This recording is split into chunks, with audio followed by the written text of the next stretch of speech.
ఏకంగా చుట్టూ పెన్షింగ్ వేసి బోర్డు బాతి ఆవిడ ల్యాండ్ని కబ్జా చేశాడు గంగారాం. సో ఒకసారి ఆవిడ బాధ వినండి.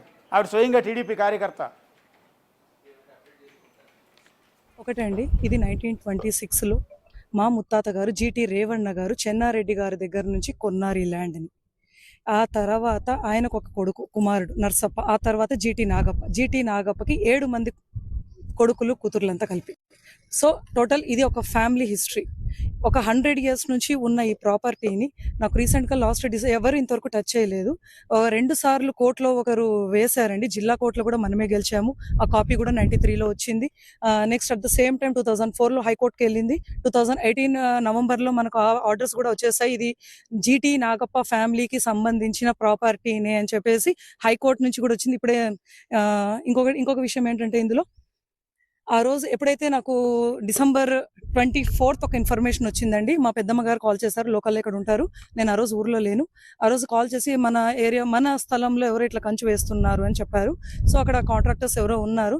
సరే వాళ్ళని అన్నీ కనుక్కుంటే వాళ్ళు గంగారాం పేరు చెప్పారండి. తర్వాత గంగారాం ఎమ్మెల్యే గారు అని ఇట్లా ప్రస్తావన తీసుకొచ్చారు. బట్ ఏంటంటే నేను వెంటనే అన్నయ్యకి కాల్ చేశాను, ఎమ్మెల్యే అన్నయ్యకి. అని ఏంటి ఇది మన ల్యాండ్ అది అని చెప్పేసి అంటే, అవునమ్మా నాకు తెలీదు, సరే అమ్మా నేను ఊరు నుంచి వచ్చాక నేను కూడా ఊర్లో లేను, వచ్చిన తర్వాత మాట్లాడదామని చెప్పి అన్నారండి ఆయన. ఆ తర్వాత గంగారాం గారికి నేను వాళ్ళ తమ్ముడు, ఆయన కాంట్రాక్టర్స్ కదిరప్ప అండ్ వడ్డే వెంకటేష్, వీళ్ళు ఆ నేమ్ నాకు రిలీజ్ చేశారు గంగారాం అని. నేను గంగారాంకి కాల్ చేశాను, అన్నయ్య ఏంటి మా ఏరియాలోనే మా స్థలంలోనే ఇది పూర్వీకుల ఆస్తి, దీంట్లో మీరు కంచె వేస్తున్నారు ఎందుకు అని నేను మాట్లాడిన వెంటనే, అమ్మ అది సర్వే నంబర్ 174 అమ్మ, నాకు పంచాయతీ సెక్రటరీ గారు చెప్పారని స్వయంగా గంగారాం గారే నా దగ్గర చెప్పారు.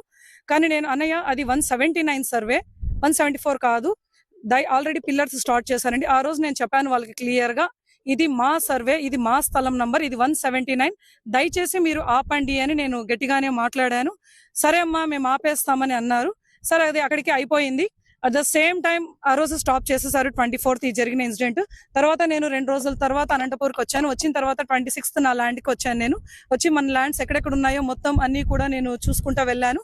అలా వెళ్ళిన సందర్భంలో నాకు ఇక్కడ చుట్టూ మన ల్యాండ్లో ఆ రోజు 24th 2 పిల్లర్లు వేసి స్టాప్ చేసిండేది. నేను వచ్చేసరికి 43 సెంట్లు కూడా పిల్లర్లు వేసేసారు. నాకు అది అసలు ఎవరు వేసారు ఏంటనేది నాకు నేను చెప్పినా కూడా నేను వచ్చి మాట్లాడే లోపే వీళ్ళు కంచేసేసారు అని చెప్పారు. సో ఇది ఇలా ప్రాసెస్ జరిగింది. ఏంటి అంటే, నేను నామ్స్ ప్రకారం పంచాయతీ గారికి ఒక RTA యాక్ట్ ని నేను ప్రొడ్యూస్ చేశాను. అది కూడా ఆయనకు ఇచ్చిన తర్వాత ఇది కంచె అనేది నేను 26 టోటల్, ఎందుకంటే నేనే స్వయంగా వచ్చి వీడియోను కూడా తీశాను. ఆ వీడియోను కూడా నేను మీకు పొందపరుస్తానండి మీడియా వాళ్ళకి. 26 అది అయిన తర్వాత నేను RTA యాక్ట్ కింద 29th వెళ్ళాను. పంచాయతీ సెక్రటరీకి ఆఫీస్కి వెళ్తే ఆయన లేరు. అక్కడ ఒక RTA యాక్ట్ కింద నేను అక్కడ ప్రొడ్యూస్ చేశాను. అంటే ఈ స్థలం పంచాయతీది అని చెప్పి మీరు వాదన పెడుతున్నారు కదా, ఓకే, పంచాయతీది అయితే మీ దగ్గర ఎటువంటి పేపర్స్ ఉన్నాయి అంటే, మా ముత్తాతలు కానీ ఎవరైనా మా లీగల్ హెయిర్స్ అంటే జీటీ నాగప్ప ఫ్యామిలీ మెంబర్స్ ఎవరైనా కూడా ఇక్కడికి వచ్చి మీకు రాసిచ్చారా ఇది పంచాయతీది అని నేను అడిగాను.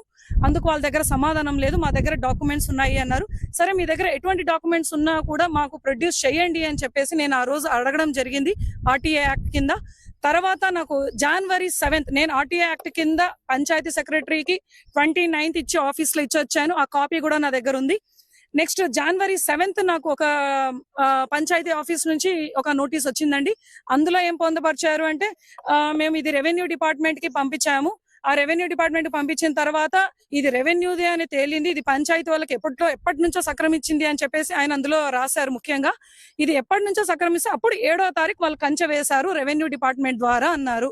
ఇది ఎంత వరకు కరెక్ట్? నా దగ్గర 26th నేను వీడియో స్వయంగా తీసిన ప్రూఫ్స్ ఉన్నాయి.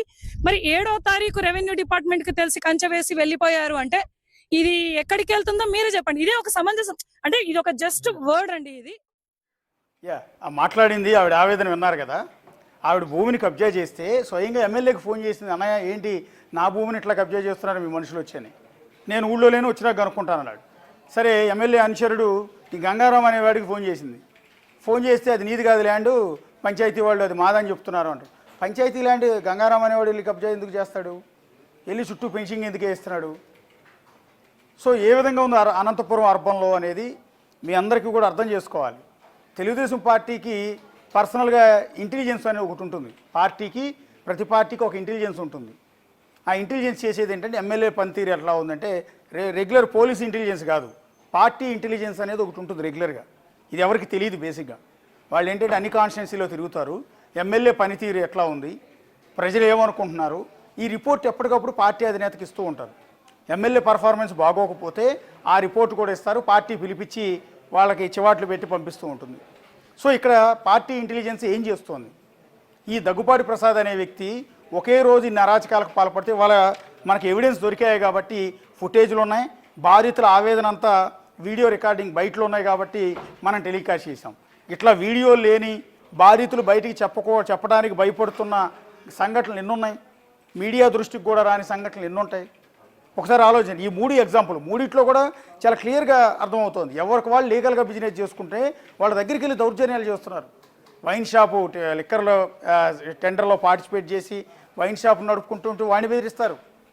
ఎవరో నయాగారా అని ఒక ఎగ్జిబిషన్ పెట్టుకుంటే అతను బెదిరిస్తారు, స్వయంగా ఎమ్మెల్యేనే. మూడోది వచ్చి ఎవరిదో ల్యాండ్, సొంత పార్టీ నేతది కోట్ల రూపాయల ల్యాండ్ని ఎమ్మెల్యే మనుషులు పోయి కబ్జా చేస్తారు. భూ కబ్జాలు, బెదిరింపులు, బ్లాక్మెయిలింగ్లు, దౌర్జన్యాలు, గోండాయిజం, రౌడీయిజం. ఒక ఎమ్మెల్యే మీద ఇన్ని అలిగేషన్స్ అనేవి బహుశా రాష్ట్రంలో ఇంకెక్కడా ఉండవు. ఏ ఎమ్మెల్యే మీద కూడా ఇంత దారుణాలు రాలా. సో ఇప్పటికన్నా అప్రమత్తంగా అండి. ఇది ప్రభుత్వం మొత్తానికి రిఫ్లెక్ట్ అవుతుంది, మీకు అర్థం కావట్లా. ఇది కూటమి ప్రభుత్వం మీద రిఫ్లెక్ట్ అవుతుంది. ఇప్పుడు ఇలాంటి వాడిని మళ్ళీ ఇంకోసారి ఎమ్మెల్యేగా గెలిపిస్తారా అని.